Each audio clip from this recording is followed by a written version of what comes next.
Welcome back to our channel Chitra's blog. তো আজকে Holi special, দেখো কারা কারা এসেছে। হ্যাপি হোলি।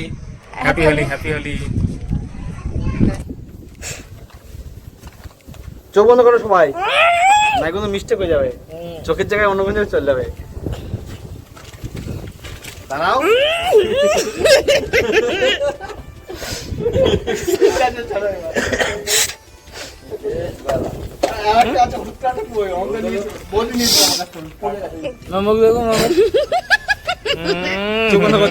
চোখ বন্ধ করো দাদা। আমি বন্ধ করবো না, চোখ বন্ধ করলে আবার দিবা, চোখ আর বন্ধ করবো না।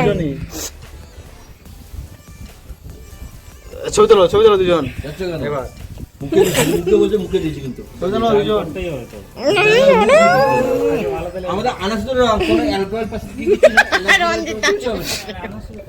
ছবি তোলো। গাইস তোমরা দেখতেই পারলে আমাকে আর আমার বরকে কিভাবে ভূত বানিয়ে দিয়েছে আবির দিয়ে। তো খুব ভালো লাগলো, দাদাগুলো এসছে, হঠাৎই এসছে, কোনো প্ল্যান ছিল না। প্ল্যান থাকলে আমি ডিউটি যেতাম না। ডিউটি থেকে এসে দেখে যে দাদাগুলো এসছে। তো তারপরে সবাই মিলে হোলি খেললাম, রান্না করলাম, একসাথে খাওয়া দাওয়া করলাম, ভীষণ মজা করলাম। তো এখন ওরা বাড়ি যাবে, তো যাওয়ার পথে যে বাকি অবশিষ্ট আবিরটুকু ছিল সেটুকু আমাকে আর আমার বরকে মাখিয়ে ভূত করে দিয়ে গেছে।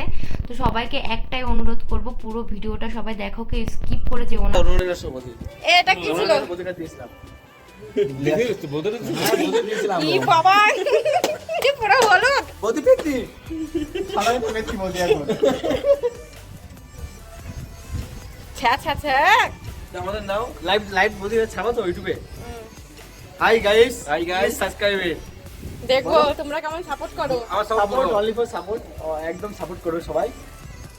সবাই ভালো থাকবে, সাবস্ক্রাইব করবে। হ্যাপি হোলি। আমি প্যাকেটটা দাদার কাছে দাও, ওর কাছে ওটা তোমার কাছে দাও প্যাকেটটা। ফাইনাল লুক আমাদের ব্রাইডাল মেকআপ। হাসলে পরে ভূতের মতন লাগছে, ঠোঁট দুটো ছিটি ছিটি। ছোট তো সেগুলো তো লাগছে অনলি ফর মেকআপ। সবাই মেকআপ আর্টিস্ট, মেকআপ আর্টিস্ট। হ্যাঁ, আবিরের মেকআপ। অনলি সাবস্ক্রাইব করো, লাইক করো, কমেন্ট করো, শেয়ার করো, বাস। Thank you. দেখো গাইস আমার অবস্থা কি, মানে আমি তো নিজেকে নিজেই চিনতে পারছি না। মানে দাঁতটা যদি বের করে নাও অন্ধকারের মধ্যে, যে সে ভূত ভাববে আমাকে। তো দেখো কি খেলেছি, মানে খেলবো না, তারপরেও হোলি খেলেছি প্রচণ্ড পরিমাণে। দেখো এখন কত কাজ আমার, সেগুলো করব। ঘরের অবস্থা দেখো, এই এখন আমাকে ক্লিন করতে হবে পুরো, মানে ফ্লোরটা বোঝা যাচ্ছে না পায়ে পায়ে। দেখো পুরো বাইরেটা ভীষণ পরিমাণে ছিল, বাইরেটা ক্লিন করেছি, এখন ঘরটাকে পুরো ক্লিন করতে হবে। আমি শনিবারে ডিউটির থেকে এসে ঘরটা ক্লিন করি, আর বৃহস্পতিবারে, সপ্তাহে 2 দিন। তো আজকে কি করা যাবে, কাজটা আমার এখন করতে হবে। দেখতেই পারলে আমার ঘরের অবস্থা ভীষণ খারাপ, আর তার থেকেও খারাপ অবস্থা আমার আর আমার বরের। তো দাদা দুটো চলে গেছে, এখন বাজে রাত 10টা 10। আমি আমার বরকে বললাম তুমি ঘরের মধ্যেটা ক্লিন করো, আর আমি বাইরে দিয়ে বারান্দাটা, রান্নাঘরটা আমি ক্লিন করে নিচ্ছি। তো মজা করে তো খেললাম সবাই মিলে, এখন তো কষ্ট হলেও ক্লিন করতে হবে, কিছু করার নেই। তো আজকের ব্লগটা এটুকুই ছিল, কেমন হয়েছে সবাই কমেন্ট করে জানিও। যদি ভালো লেগে থাকে অবশ্যই লাইক কমেন্ট শেয়ার করে দিও, আর আমার চ্যানেলটাকে সাবস্ক্রাইব করে দিও, বেল আইকনটিকে অবশ্যই অল করে রেখো। আর দেখা হবে অন্য কোনো ব্লগে, ততক্ষণ সবাই ভালো থেকো, সুস্থ থেকো, আমার পাশে থেকো। Bye bye.